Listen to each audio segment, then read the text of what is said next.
Cheminez chaque semaine à la rencontre de la Bible et de son histoire, à la rencontre du Dieu de la Bible dans notre histoire. Écoutez les mots du livre, feuilletez les pages du livre et nous émerveillez de ce qu'elles disent.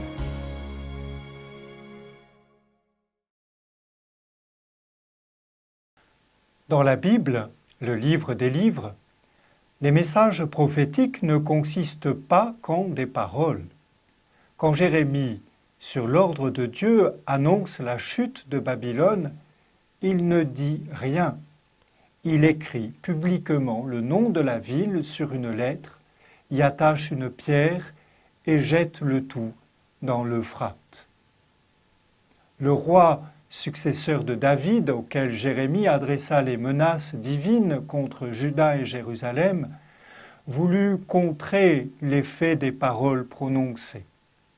Il pensa le faire en brûlant le rouleau sur lequel elles étaient écrites, mais les signes prophétiques sont plus puissants que ces seuls mots.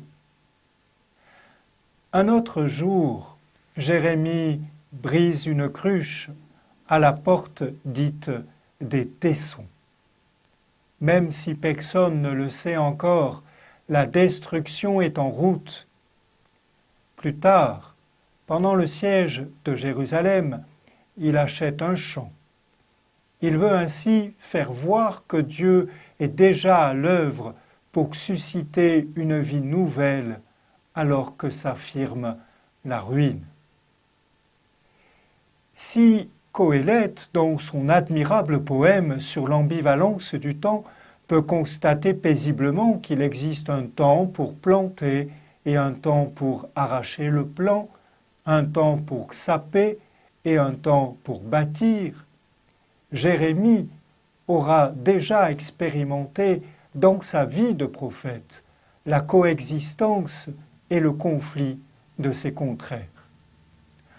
On ne saurait sans doute mieux définir l'ambivalence de la mission prophétique de Jérémie, déraciner et renverser, ruiner et démolir, bâtir et planter.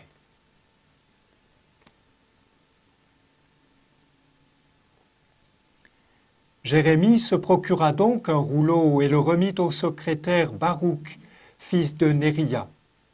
Celui-ci y écrivit, sous la dictée de Jérémie, toutes les paroles du livre brûlé par Joachim, roi de Juda. Et beaucoup d'autres paroles semblables y furent ajoutées. Dans le livre de Jérémie, au chapitre 36.